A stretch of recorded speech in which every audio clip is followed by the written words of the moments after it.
आज जो इस वाली वीडियो आ रही है इसमें इंपॉर्टेंट क्वेश्चन है। आपको डिस्प्ले पर दिख रहे होंगे कि महत्वपूर्ण प्रश्न कौन से क्लास 11th का आपका परसों पेपर है पॉलिटिकल साइंस का। और ये पॉलिटिकल साइंस के बहुत ज़्यादा इंपॉर्टेंट क्वेश्चन है। 99% चांसेस है कि ये क्वेश्चन छपेंगे। 99% चांसेस हैं कि ये क्वेश्चन छपेंगे, इसलिए एंड तक बने रहें। अगर अभी आपने सब्सक्राइब नहीं करा तो सब्सक्राइब लाइक शेयर ठोक दो जब तक मैं पेज चेंज कर रहा हूँ। सबसे पहला क्वेश्चन आता है प्रधानमंत्री की शक्तियाँ एवं कार्य। भैया प्रधानमंत्री की शक्ति एवं कार्य है, आंख बंद करके क्वेश्चन लिखाना जो आपको दिख रहा है कि लोकसभा के प्रति उत्तरदायी होता है। बिल्कुल होता है। क्यों होगा? क्योंकि लोकसभा में बहुमत प्राप्त दल का नेता होता है। बहुमत प्राप्त कौन? जो भी पार्टी जीतती है, जिसमें सबसे ज़्यादा सीट बनती है, तो उसमें से जो पार्टी के जो नेता, जो सदस्य होते हैं संसद के, लोकसभा के, वो एक नेता चुनते हैं, जिसको कहा जाता है प्रधानमंत्री कहा जाता है। और प्रधानमंत्री क्या होता है? मंत्री परिषद का मुखिया होता है। और प्रधानमंत्री क्या करता है?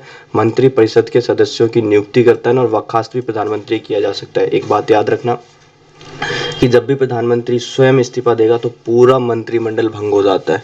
जब भी प्रधानमंत्री इस्तीफा देगा तो पूरा मंत्रिमंडल भंग हो जाता है। लेकिन अगर कोई मंत्री परिषद का मंत्री इस्तीफा देता है तो सिर्फ वही, उसी का पद खत्म होता है और पोस्ट वो किसी और के पास चली जाती है।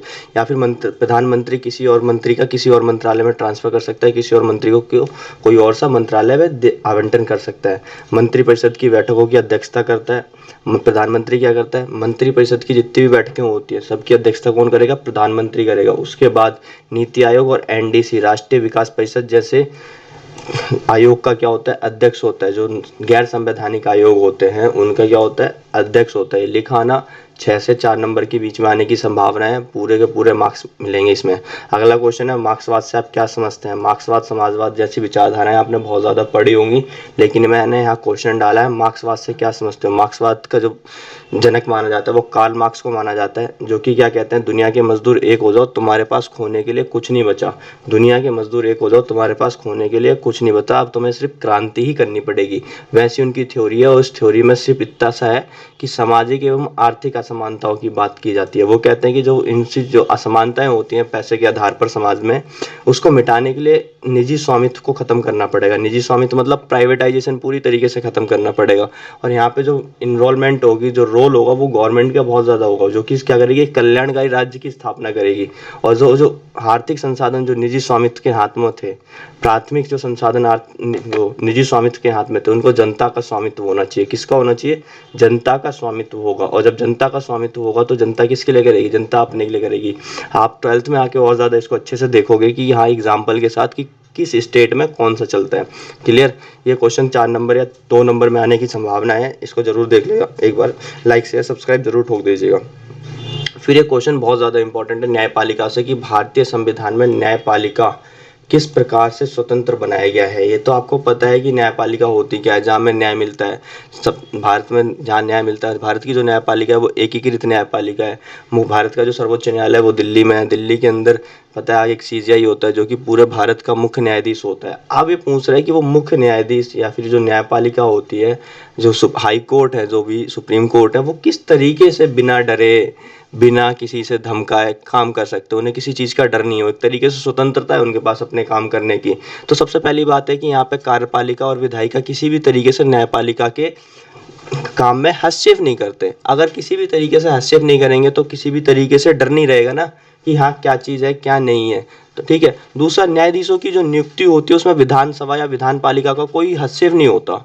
उसमें क्या होता है आपको पता है कि जो सीजीआई होते हैं या फिर जो स्वतंत्र न्यायपालिका में जो न्यायाधीश की नियुक्ति होती है भारत की, उसमें कॉलेजियम व्यवस्था चलती है। कॉलेजियम व्यवस्था का मतलब, अगर मैं बात करूँ कॉलेजियम व्यवस्था, कॉलेजियम व्यवस्था, तो वो जो अंग्रेजों के ज़माने से चली आई है, जो सुपर सीनियरिटी है, जो सबसे बड़ा वरिष्ठतम है, उसको क्या करा जाएगा? उसको न्यायाधीश बनाया जाएगा। और आपको पता है न्यायाधीश की पात्रता क्या होती है, एलिजिबिलिटी क्या होती है? भारत का नागरिक होना चाहिए, कम से कम उसने सुप्रीम कोर्ट में न्यायाधीश बनना है तो उसको कम से कम किसी न्यायालय में 5 वर्ष का रहा हो, मुख्य न्यायाधीश के कार्य पर रहा हो, और इतना ही उसने क्या करा हो, कम से कम उसे अनुभव हो, जिसकी वजह से क्या बन जाता है? वो सुप्रीम कोर्ट का न्यायाधीश बन जाता है।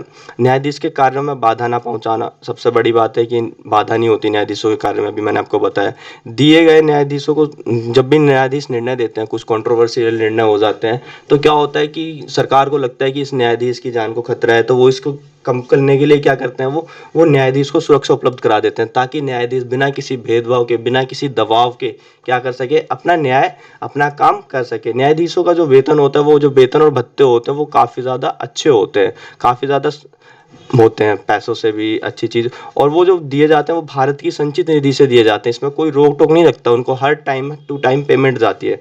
और आपको पता है कि भारत में न्यायाधीशों को हटाने की प्रक्रिया काफ़ी जटिल है, जिसको महाभियोग प्रक्रिया कहा जाता है। वैसे महाभियोग का शब्द तो राष्ट्रपति के लिए किया जाता है मेरे प्यारे बच्चों, राष्ट्रपति के लिए किया जाता है, लेकिन यहाँ पे ठीक है, महाभियोग एक तरीके से यहाँ पे। और अभी तक आपके लिए क्वेश्चन है कमेंट में, अभी किसके ऊपर, किस न्यायाधीश के ऊपर इसको चलाने की प्रक्रिया संसद में शुरू की गई थी? आपको कमेंट में अपना आंसर जरूर बताइएगा, मैं इंतजार करूंगा।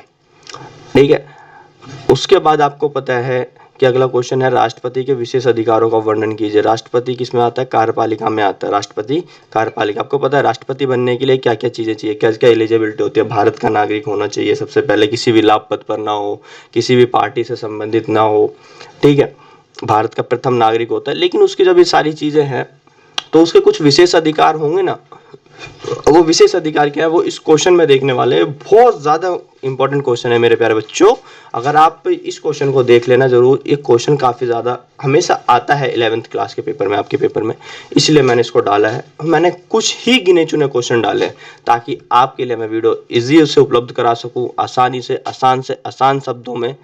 ठीक है, आप लाइक शेयर सब्सक्राइब शेयर जरूर ठोकते रहिएगा, आगे बढ़ाते रहिए मेरे प्यारे बच्चों। चलिए इस क्वेश्चन को देखते हैं। विधायी का शक्ति क्या होती है कि जो राष्ट्रपति को है वो विधायी शक्ति प्राप्त है, संसद के किसी भी सदन में संदेश भेज सकता है, लोकसभा हो या राज्यसभा हो। आपको पता है राज्यसभा में राष्ट्रपति कितने सदस्यों की नियुक्ति मनोनीत करता है? 12 सदस्यों की। और क्या होते हैं ये? 4 फील्ड होते हैं, आपको पता है, कला, विज्ञान, समाज सेवा और साहित्य। ये जो 4 सेक्टर होते हैं, इनसे 12 टोटल लोगों को भेज सकता है वो। लोकसभा में 2 एंग्लो इंडियन को भेजा जाता था, लेकिन फिलहाल इस चीज़ को खत्म कर दिया गया है, मैंने लिख दिया है आपकी एनसीईआरटी के अकॉर्डिंग। संसद में संयुक्त अधिवेशन को बुला सकता है, संयुक्त अधिवेशन को बुला सकता है, कौन बुलाता है? राष्ट्रपति। संसद के संयुक्त अधिवेशन, संयुक्त अधिवेशन क्या होता है? जब लोकसभा और राज्यसभा की मीटिंग एक साथ करी जाए तो उसको बुलाने का फैसला राष्ट्रपति द्वारा दिया जाता है। उसके बाद इसकी जो बैठक की अध्यक्षता करते हैं वो लोकसभा के अध्यक्ष करते हैं। कौन करते हैं? लोकसभा के अध्यक्ष बैठक की अध्यक्षता करते हैं। आपको पता है सैन्य शक्ति राष्ट्रपति के विशेष अधिकारों में आती है। सेना, तीनों सेनाओं के प्रमुख की नियुक्ति राष्ट्रपति करता है। युद्ध की समाप्ति और युद्ध की शुरुआत की घोषणा भी राष्ट्रपति के द्वारा ही की जाती है। बेटा बच्चों, अगर आपका कोई डाउट है तो आप कमेंट में जरूर कर दीजिएगा।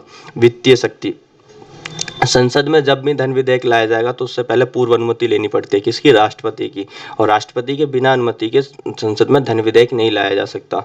वार्षिक वित्तीय विवरण संसद में रखा जाता है, संसद के समक्ष रखा जाता है। ठीक है, न्यायिक शक्ति आती है। मुख्य न्यायाधीश की नियुक्ति कौन करता है? भारत के राष्ट्रपति करते हैं। शपथ कौन दिलाता है? भारत के राष्ट्रपति करते हैं। सीजीआई से सलाह मांग सकता है, भारत के मुख्य न्यायाधीश से राष्ट्रपति सलाह मांग सकता है, लेकिन ये सलाह बाध्यकारी नहीं होती। मंत्रिपरिषद की सलाह राष्ट्रपति के लिए बाध्यकारी होती है, कंपलसरी होती है कि जो मंत्रिपरिषद इसको सलाह देगा राष्ट्रपति को, वो उसको मानना पड़ेगा। ठीक है, उसके बाद है न्यायिक शक्ति, क्षमादान की शक्ति। क्षमादान मतलब जब भी कोई क्राइम करता है तो राष्ट्रपति के पास अंतिम अपील होता है, उसके पास वो लास्ट में जाके अपनी क्षमा कम करवाने के लिए उसको एक अपील कर सकता है। वो क्या कर सकता है? उसकी जो सजा है उसको कम कर सकता है, परिवर्तन कर सकता है, फांसी को उम्र कैद को कुछ सालों में परिवर्तित कर सकता है। ये राष्ट्रपति की मुख्य चीज है। और सबसे ज्यादा इंपॉर्टेंट है उसकी आपातकाल की शक्ति। संविधान के भाग 18 में जो अनुच्छेद दिए गए हैं, आर्टिकल 352 से लेकर 360 तक, वो राष्ट्रपति के द्वारा ही लगाए जाते हैं जब भी लेकिन हाँ, राष्ट्रीय आपातकाल लगेगा तो उसमें मंत्रिपरिषद का एक बहुत बड़ा रोल होता है, उसको लिखित देना होता है अनुच्छेद 352 में। ठीक है, लेकिन अगर 356 नहीं 360 लगाना तो राष्ट्रपति ही उसमें ऑर्डर करेगा। और एक और सबसे ज्यादा इंपॉर्टेंट है, वो है पॉकेट वीटो। क्या है? पॉकेट वीटो, वीटो की शक्ति। क्या है वो? Pocket veto. जो ये पॉकेट वीटो होता है वो बहुत ज्यादा इंपॉर्टेंट होता है। ठीक है, क्लियर। इसके बाद है एक जो बहुत ज्यादा इंपॉर्टेंट है, फिर से सर्वोच्च न्यायपालिका आ गया। सर्वोच्च न्यायपालिका के क्षेत्र अधिकारी, सर्वोच्च न्यायालय, यहाँ न्यायालय कर दो इसको। सर्वोच्च न्यायालय क्या करता है? रिट जारी करता है। रिट जारी क्या? जब भी किसी व्यक्ति के कोई व्यक्ति जाता है कि उसको क्या लगता है कि उसके मौलिक अधिकारों का हनन होता है, तो आर्टिकल 32 के तहत वो सुप्रीम कोर्ट पहुंच सकता है। और जब सुप्रीम कोर्ट पहुंचता है तो सुप्रीम कोर्ट को लगता है तो वो रिट जारी कर सकता है। रिट कितनी है कमेंट में जल्दी जरूर बताइएगा कि आपकी रिट कितनी है, जल्दी जल्दी कमेंट कर देना, ठीक है। जब दो या दो से अधिक राज्यों का विवाद होता है तो उसको निपटाने की जिम्मेदारी सुप्रीम कोर्ट के पास आ जाती है। मान लो, इसको एक एग्जांपल के थ्रू समझाता हूँ कि मान लो आपका साउथ के जो स्टेट होते हैं जैसे कि तमिलनाडु, कर्नाटक, या फिर अगर मान लेते हैं नॉर्थ में ही रहते हैं हम लोग, ठीक है, हरियाणा और दिल्ली का विवाद है, तो हरियाणा और दिल्ली का विवाद निपटाने के लिए सुप्रीम कोर्ट जाएगा और सुप्रीम कोर्ट के अंदर जब मामला आता है तो वो उसको निपटा सकता है। सुप्रीम कोर्ट क्या कर सकता है, जनहित कानून के मसले पर राष्ट्रपति को सलाह दे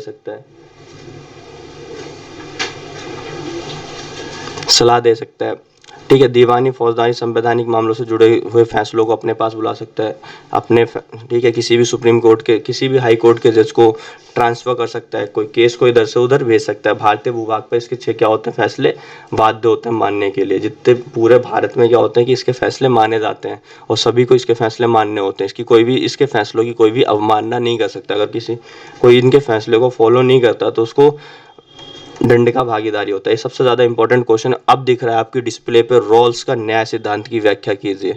सबसे ज्यादा इंपॉर्टेंट है मेरे प्यारे बच्चों, बहुत ज्यादा इंपॉर्टेंट क्वेश्चन है, पेपर में जरूर छपेगा और क्वेश्चन नंबर छपेगा 6 नंबर का, इसलिए आप इसको जरूर जरूर जरूर जरूर जरूर। आपको पता है रॉल्स कौन था? रॉल्स एक उदारवादी विचारक था जो कि एक पूंजीवादी व्यवस्था में रहता था और उसने एक बुक लिखी थी, अ थ्योरी ऑफ जस्टिस, 1971 में पब्लिश हुई थी, अ थ्योरी ऑफ जस्टिस।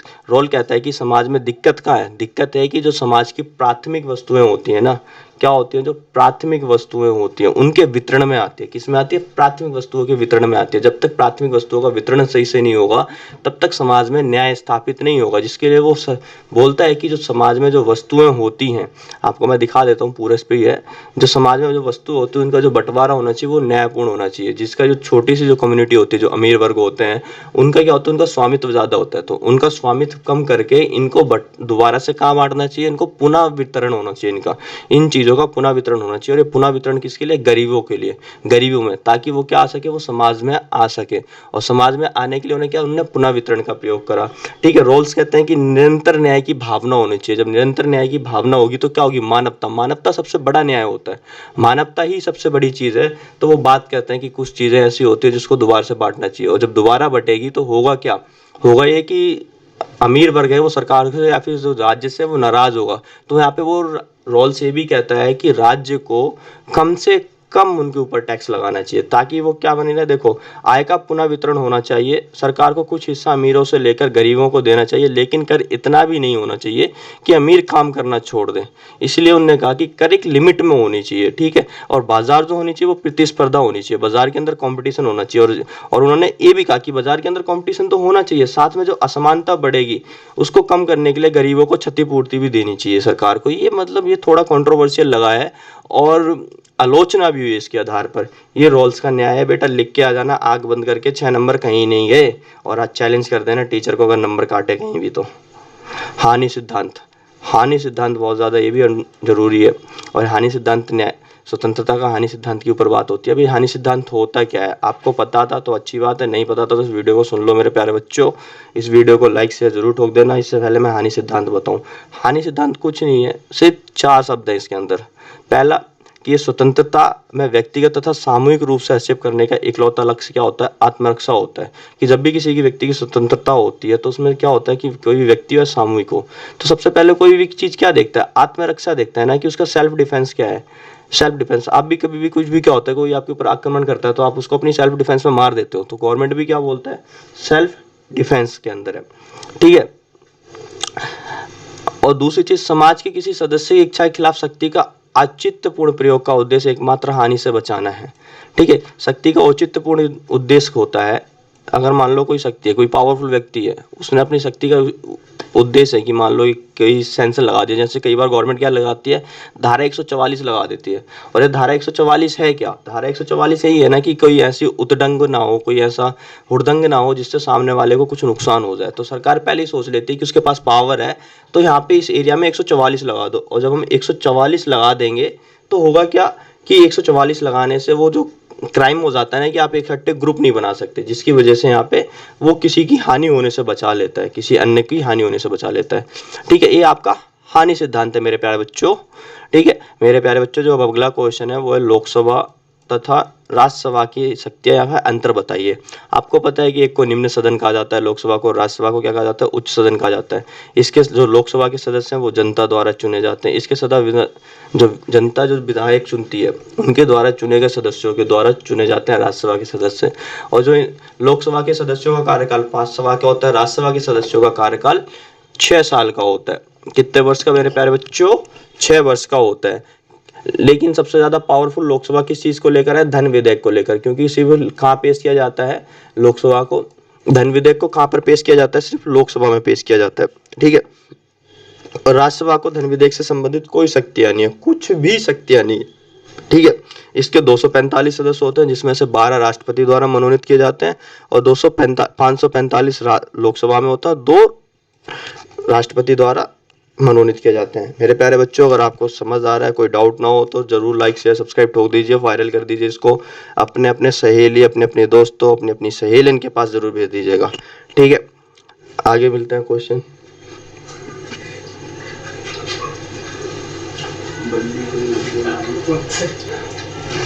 ठीक है, अगला क्वेश्चन है मेरे प्यारे बच्चों, वो है नकारात्मक एवं सकारात्मक स्वतंत्रता। देखो मैं आपके लिए कितनी मेहनत करता हूँ, आप खुद सोचो इस चीज को। आपका एक छोटा सा कर्तव्य, आप छोटा सा योगदान दे सकते हो, एक सब्सक्राइब का बटन दबाकर, लाइक और शेयर करके कमेंट में जरूर बता दीजिएगा वीडियो कैसी लगी आपको। ठीक है, नकारात्मक एवं सकारात्मक स्वतंत्रता में अंतर बताइए।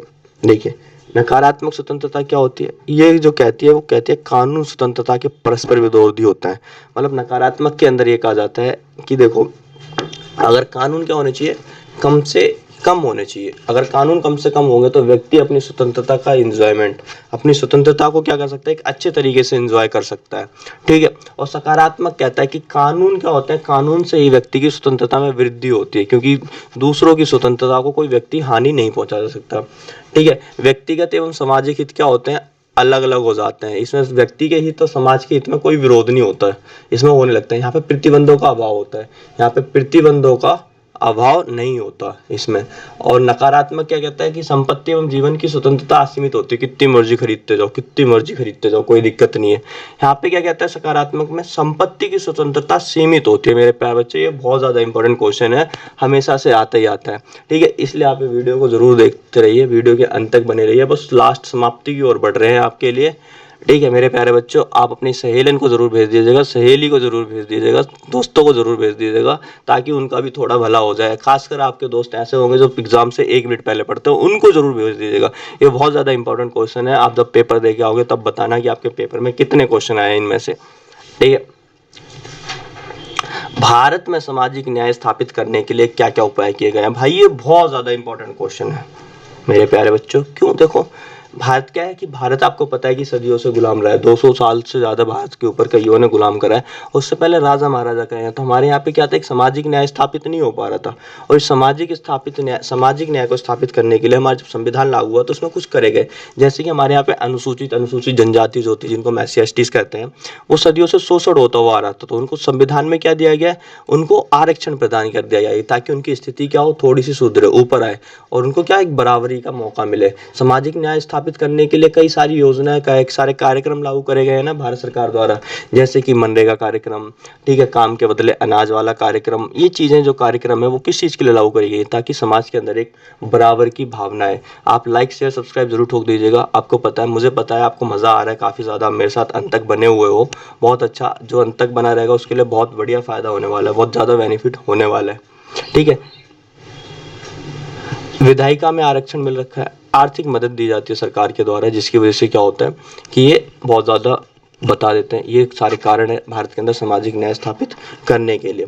फिर आता है कि एक क्वेश्चन है नेल्सन मंडेला की आत्मकथा। नेल्सन मंडेला आपको पता है साउथ अफ्रीका के पहले अश्वेत राष्ट्रपति थे, जिन्होंने बहुत ज़्यादा, लगभग अपनी जवानी के 28 वर्ष कहाँ तक बिताए थे, जेल में बिताए थे, और बहुत ज़्यादा संघर्ष करा था किस चीज़ के लिए, अश्वेत और श्वेतों के बीच जो विभेद था उसको खत्म करने के लिए, नस्लवाद का विभेद खत्म करने के लिए। तो इन्होंने एक पुस्तक लिखी थी, उसको पुस्तक का नाम था लॉन्ग वॉक टू फ्रीडम। ठीक है मेरे बच्चों, ये आज का आखिरी क्वेश्चन था, लॉन्ग वॉक टू फ्रीडम। आपको वीडियो पसंद आई हो तो आप लाइक शेयर सब्सक्राइब जरूर कर दीजिएगा, अपनी सहेली सहेलियन को जरूर भेज दीजिएगा वीडियो। ठीक है, मिलते हैं, सत श्री अकाल, आदाब।